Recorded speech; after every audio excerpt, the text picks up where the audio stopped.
आदरणीय अभिभावक और प्यारे बच्चों, नमस्कार।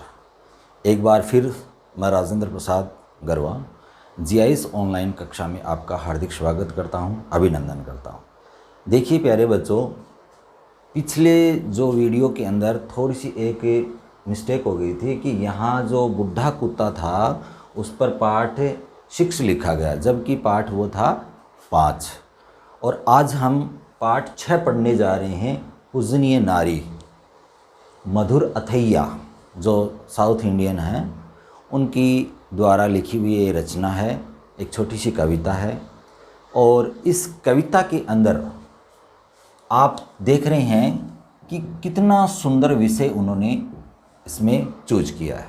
देखिए, पूजनीय नारी, हर प्रकार से हम देखते हैं कि आज हमारे समाज के अंदर प्यारे बच्चों, थोड़ा सा इसका मैं इंट्रोडक्शन देना चाहूँगा इस नारी के बारे में, कि समाज के अंदर नारी एक माँ के रूप में, फिर वो बहन के रूप में, ठीक है, ये हमारे नाते हैं। फिर पत्नी के रूप में, एक सहचरी के रूप में, साथी के रूप में, बहुत सारे उसके रूप हैं। कभी वो हमारी माँ बनती है, कभी हमारी बहन बनती है, कभी वो पत्नी बनती है, कभी हमारी साथी बन जाती है, कभी कोई और नाता बन जाता है। तो कहने का मतलब इतने सारे उसके रूप हैं, वो इतने सारे हमारे नातों के अंदर हमारे से संबंधित है, हमारे से जुड़ी हुई है। लेकिन फिर भी आज समाज के अंदर हम देख रहे हैं कि नारी पर कितनी विपदाएं आती हैं, कितने अत्याचार हो रहे हैं।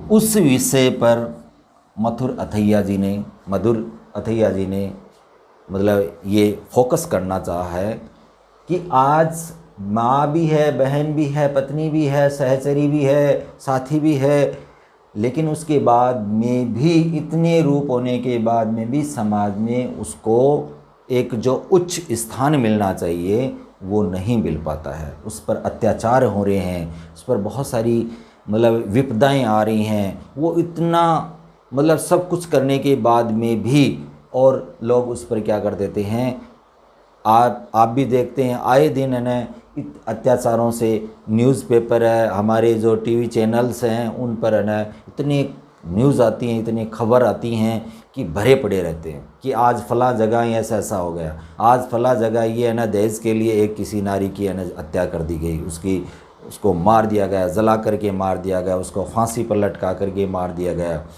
तो इतना होने के बावजूद भी, और इतना हो रहा है, और वो एक नारी क्या है, पूजनीय है। वो माँ है, वो हमारी बहन है, वो हमारी पत्नी है, वो हमारी सहचरी को साथ देने वाली है, वो हमारा पालनहार करने वाली है, हमें जन्म देने वाली है, हमारा सब कुछ करने वाली है। उसके बावजूद भी ये समाज है उसको एक बुरी दृष्टि से, बुरे आचरण के साथ में उसके साथ में व्यवहार करता है। तो ये बहुत ही एक चिंता का विषय है प्यारे बच्चों। तो आज हम मधुर अथैया के द्वारा ये रचित कहानी जो कविता है उसमें ये पढ़ेंगे कि किस प्रकार से एक नारी है, वो बड़े बड़े महापुरुषों को जन्म दिया उसने। आपने नाम सुना होगा, राम, कृष्ण, गौतम बुद्ध, भगत सिंह, सुभाष चंद्र बोस, गांधी, नेहरू, ये इतने महापुरुष लोग हुए हैं इस संसार के अंदर, भारत में।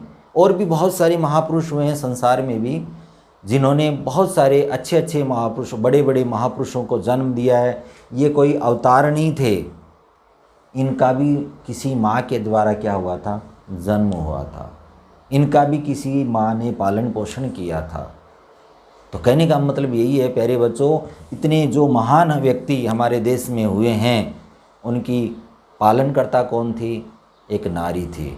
उनको जन्म देने वाले कौन थी, एक नारी थी।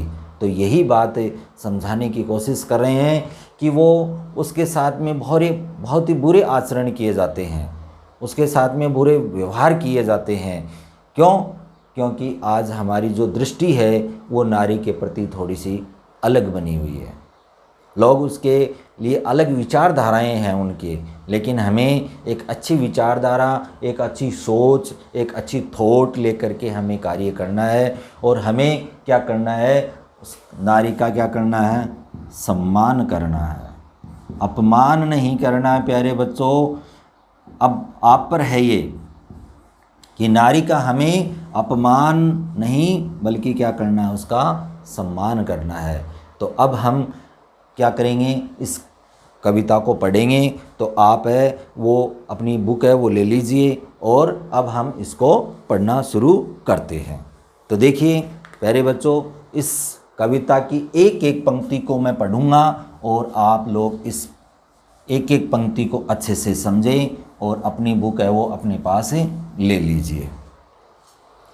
तो देखिए, पूजनीय नारी, सृष्टि की सृजनहार। सृष्टि का मतलब होता है संसार और सृजनहार का मतलब होता है रचना करने वाली, रचना करने वाली, रचना वाली, रचना करने वाली अर्थात जन्म देने वाली। रचना का मतलब जन्म देना, ठीक है। तो सृष्टि की सृजनहार जग जननी उच्च महानतम, महातम है, यानी कि संसार को रचने वाली है, उसकी रचना करने वाली है, उसको जन्म देने वाली है। और साथ में जग जननी, जग का मतलब फिर संसार, जननी का मतलब जन्म देने वाली, उच्च महानतम अर्थात वो महान है, महानतम है। कौन है, नारी है। क्यों, क्योंकि उसने इस संसार को क्या किया है, रचा है। क्योंकि बिना नारी के इस मानव जो देख रहे हैं हम, मानव की रचना इम्पॉसिबल है। यानी कि जन्म कहाँ से हुआ इस मानव का, नारी के कोख से हुआ है। तो इसका मतलब जो नारी का रूप है वो क्या है, एक माँ के रूप में है, एक रचना सृजनहार के रूप में, एक रचना करने वाली के रूप में है। तो इस प्रकार से वो क्या है, इस संसार की रचना करने वाली है। तो वो क्या है, महानतम है, वो महान है। सर्वदायिनी पालनहारा, सर्वदायिनी, सर्व का मतलब सब, सब कुछ देने वाली, सब कुछ देने वाली है वो। जो भी एक मनुष्य को चाहिए, खाना पीना रहना सहना, जो सुख सुविधाएं चाहिए, उसको सब कुछ देने वाली कौन है, सर्वदायिनी कौन है, एक नारी है। ईश्वर सम नारी है, ईश्वर सम, ईश्वर सम का मतलब समान, कि ईश्वर के समान क्या है, नारी है। यानी कि ईश्वर जिस प्रकार से एक मनुष्य की, एक कायनात की, एक दुनिया की, इस संसार की रचना करने वाला है, वैसे ही ईश्वर के समान ही क्या है, ये नारी है, ये एक स्त्री है, एक औरत है, एक पुरुष है, सॉरी वो पुरुष को जन्म देने वाली एक नारी है, एक क्या है, नारी है। आगे कह रहे हैं, नारी से अवतरित हुए हैं, प्रकट हुआ। यानी कि आज हम कहते हैं कि श्री कृष्ण जी ने अवतार लिया, महात्मा गौतम बुद्ध ने अवतार लिया, राम ने अवतार लिया, महावीर स्वामी ने अवतार लिया, या गुरु नानक ने अवतार लिया, या ईसा मसीह ने अवतार लिया, जिनको आज लोग गॉड मानते हैं, अपना भगवान मानते हैं। क्या ये वास्तव में प्रकट हुए? ये कहाँ से प्रकट हुए? इस नारी के कोख से प्रकट हुए। इनको जन्म देने वाली कौन थी? नारी थी। तो ये कह रहे हैं कि नारी से अवतरित हुए हैं राम, कृष्ण और भगत सिंह। हिंदुस्तान की बात कर रहे हैं, भारत की, कि राम है, कृष्ण है और भगत सिंह है। ये प्रकट कहाँ, किससे हुए? अपनी माँ की कोख से, नारी से हुए हैं। जन्म इनका कहाँ से हुआ? नारी से हुआ। ईसा, गांधी, बुद्ध, महावीर सत्य सनातन नारी है। सनातन का मतलब होता है शाश्वत। शाश्वत का मतलब हमेशा रहने वाला, कि सब कुछ मिट जाएगा, सब कुछ, अगर सब शुरुआत से देखें, आदि से देखें, आदिकाल से देखें तो सब कुछ वास्तव में शाश्वत क्या है? एक नारी है। सत्य क्या है? एक नारी है। नारी से ही क्या हुआ है? इस सृष्टि का क्या हुआ है? निर्माण हुआ है, इस सृष्टि की रचना हुई है। तो शाश्वत इसको हम कह सकते हैं, शाश्वत सत्य कह सकते हैं, सदा रहने वाला कह सकते हैं। तो कौन है? वो नारी है। क्यों? क्योंकि जो राम हैं, कृष्ण हैं, भगत सिंह हैं, ईसा मसीह हैं, गांधी हैं, महात्मा गांधी, बुद्ध हैं, गौतम बुद्ध, महावीर स्वामी, सद्य सनातन नारी है। तो सत्य एक सदा शाश्वत रहने वाली कौन है? एक नारी है। आगे कह रहे हैं कि लक्ष्मी, दुर्गा, सीता और सावित्री है। ये किस किस रूप में है? लक्ष्मी में, फिर दुर्गा, फिर देखिए लक्ष्मी, दुर्गा और सीता और सावित्री। लक्ष्मी धन की देवी, दुर्गा शक्ति की देवी, सीता एक कर्तव्यपरायण, सावित्री एक सत्यव्रता नारी। ये सत्यव्रता नारी हैं, यानी कि इन्होंने हमेशा अपने पति के सिवाय किसी को कुछ देखा भी नहीं। कहने का मतलब सावित्री ने अपनी पतिव्रता धर्म का मतलब पालन करते हुए यमराज जी से भी अपने पति के प्राण वापस ले लिए थे। तो सावित्री है वो। अपनी तपस्या से इतना तप किया उन्होंने कि यमराज को भी है ना उनके पति है के प्राण है वो वापस करने पड़े। सीता जो अपने पति के लिए कहाँ दर दर भटकती रही जंगलों के अंदर। दुर्गा जो शिव की अर्धांगिनी है, एक शक्ति है, शक्ति का रूप है। लक्ष्मी जो एक भगवान विष्णु जो लक्ष्मी यानी कि धन की देवी रूप में मानी जाती है। तो इस प्रकार से ये सब उसके क्या हैं? नारी के रूप हैं। आंचल में इसके दूध सुखद ये छाया, और आंचल के अंदर इसके पल्लू के अंदर क्या है? सबके लिए एक अच्छी जो जीवन देने वाली चीज़ है वो क्या होती है? दूध होती है। कि कहते हैं ना कि तूने अपनी माँ का दूध पिया तो मेरा सामना करके दिखा। कहने का मतलब कोई ये नहीं कहता कि तूने तेरे माँ बाप का है ना ये खाना खाया है या ऐसा कुछ किया है तो कुछ करके दिखा। तो कहने का मतलब हर सब लोग क्या करते हैं?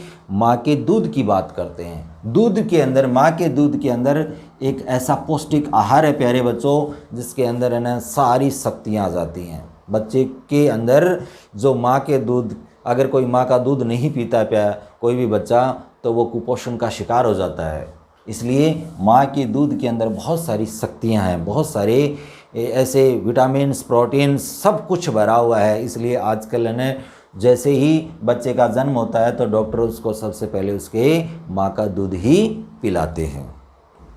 तो आंचल में इसके दूध है और सुखद ये छाया, यानी कि ऐसी छाया जो माँ के आंचल में होती है ना, आपको दुनिया के किसी भी विश्राम गृह में नहीं मिलेगी। कोई भी मारता है तो बच्चा है ना वो जा कर के कहाँ छिपता है? माँ के आंचल में छिप जाता है, माँ के पल्लू में छिप जाता है। यानी कि उसको रक्षा करने वाली भी कौन है? माँ है, नारी है। उसको दूध पिलाने वाली भी कौन है? नारी है। दुष्ट, बुरा, दुराचारी, दुराचारी का मतलब होता है बुरा आचरण करने वाला। कौन होता है? दुराचारी। को अंगार दहकता, यानी कि दुष्ट है, दुराचारी है, उनके लिए क्या है? उनके लिए वो एक अंगार के समान है, ददकते हुए अंगार। जैसे कुछ जो अंगारे होते हैं उन पर हम ददकते हुए अंगारों पर चढ़ नहीं सकते, उनको छू नहीं सकते, वैसे ही नारी भी क्या है? दुष्टों के लिए और दुराचारियों के लिए क्या है? वो एक अंगारे के समान है। प्रलयंकारी महाकाल सी नारी है। प्रलयंकारी की प्रलय मचाने वाली, कि दुष्ट होते हैं उनके लिए कैसी है? शिव के समान है। यानी कि जब प्रलय मचाते हैं भगवान शिव भोले भंडारी अपनी तीसरा जो नेत्र है वो खोलते हैं, तो उनके सामने जो बड़े बड़े हैं वो क्या हो जाते हैं? नतमस्तक हो जाते हैं। तो उसी प्रकार से नारी भी क्या करती है, जब अपनी शक्ति पर आ जाती है, अपने शिव अवतार में या कह सकते हैं काली अवतार में आ जाती है, दुर्गा अवतार में आ जाती है, तो बुरा आचरण करने वाले और दुष्टों के लिए वो क्या बन जाती है, शिव के समान हो जाती है, उनका नाश करने वाली महाकाल बन जाती है। अब आगे बता रहे हैं कवि मधुर अथैया कि विद्या कर्म धर्म की ज्ञाता, ज्ञाता का मतलब होता है ज्ञान, ज्ञानी, जिसको ज्ञान हो, ज्ञाता ज्ञानी हो, कर्म की धर्म की ज्ञाता है, बल बुद्धि और ज्ञान की दाता है। दाता मतलब दानी, ज्ञानी है किसकी, कर्म की, धर्म की, अच्छी अच्छी बातें, कर्म की बातें अच्छी। शिवाजी की माँ नहीं होती तो शिवाजी को कोई नहीं जानता, श्री कृष्ण की माँ नहीं होती, यशोदा मैया और देवकी नहीं होती तो आज कोई नहीं जानता।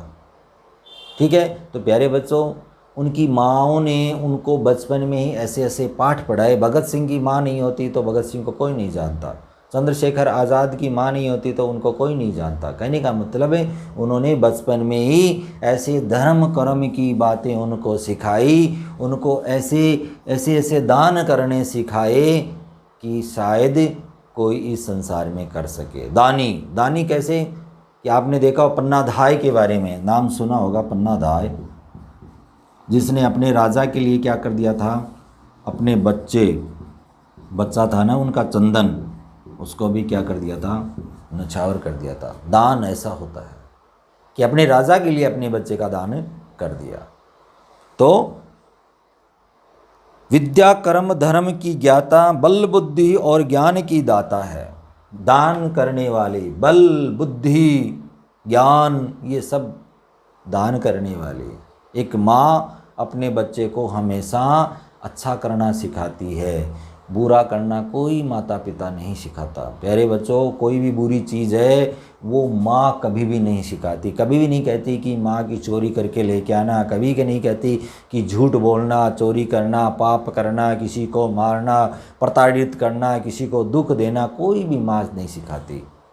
तो कहने का मतलब है धर्म कर्म की ज्ञाता है और बल बुद्धि की हमें दाता है। तो दान करने वाली, बल बुद्धि, ये सब का दान करने वाली कौन है, माता अर्थात नारी है। जगती की ये नित्य विधाता, जगती का मतलब होता है संसार, अर्थात संसार की नित्य, नित्य का मतलब होता है हमेशा, हमेशा क्या करने वाली है, हमेशा जगती की नित्य विधाता। विधाता का मतलब होता है ईश्वर, कि हमेशा से संसार के लिए एक ईश्वर के समान है। जैसे भगवान सबको क्या करते हैं, उसके खाने पीने की व्यवस्था करते हैं, उसके शरीर की रचना करते हैं, हर प्रकार की उसकी देख रेख करते हैं। तो वैसे ही संसार की अगर हम बात करें ईश्वर का दूसरा रूप, तो वो कौन है, माँ है। सर्व मंगलकारी नारी है, यानी कि सबका मंगल करने वाली। मंगल का मतलब होता है कल्याण करने वाली, कि सबका कल्याण करने वाली कौन है, नारी है। अर्थात नारी ही क्या कर सकती है, सबका कल्याण कर सकती है, और नारी के हाथों से ही सबका क्या होता है, कल्याण होता है। आपने सुना होगा कि सब सक्सेसफुल जो व्यक्ति होते हैं उनके पीछे किसी न किसी औरत का हाथ होता है, वो चाहे वो उसकी माँ हो, या चाहे उसकी पत्नी हो, चाहे उसकी बहन हो, या उसका कोई और ऐसा कोई रिश्ता नाता जिसके अंदर आती हो। लेकिन सब एक जो सक्सेसफुल मैन होते हैं, सफल व्यक्ति होते हैं, उनके पीछे एक नारी का हाथ होता है। ये वास्तव में बिल्कुल सत्य है प्यारे बच्चों। उसको प्रेरणा देने वाली, उसको उसके अंदर बल बुद्धि भरने वाली, उसकी ज्ञान कर्म धर्म सिखाने वाली, सब कौन है, एक नारी है। इसलिए कह रहे हैं कि सर्व मंगलकारी नारी है। जप जपना, तप तपना, पूजन पूजनीय और मनन चिंतन। जपना, तपना, पूजनीय और मनन से नारी का सम्मान श्रेष्ठ है। यानी कि जप से तप से किसी भी रूप में आप अगर नारी का सम्मान करते हैं, उसका आदर करते हैं, तो वो क्या है? सर्वश्रेष्ठ है। कवि कह रहा है कि सबसे श्रेष्ठ है क्या? नारी का आदर करना, कि उसकी इज्जत करना, नारी का सम्मान करना, अपमान नहीं करना। ऋषि देवगण नाम उचारे, ऋषि मुनि हुए हैं, वो भी हमेशा क्या करते हैं? नारी का उच्चारण करते हैं। देवगण, देवगण अर्थात देवता जो हैं वो भी नाम उच्चारते हैं। उच्चारण करना। यत्र यहाँ, तत्र वहाँ, सर्वत्र सब जगह पूजनीय नारी है। यहाँ वहाँ सब जगह कौन पूजनीय कौन है? नारी है। इसलिए प्यारे बच्चों कि नारी का सम्मान करो, नारी का आदर करो, और जहाँ भी कोई नारी आपको दुख में, पीड़ा में, कष्ट में दिखाई देती है तो उसकी सहायता करने की कोशिश करो। उसकी जहाँ तक हो सके आप उसका कष्ट निवारण करने की कोशिश करो। तो ये था हमारी कविता पाठ 6 पूजनीय नारी, मधुर अथैया द्वारा लिखा हुआ।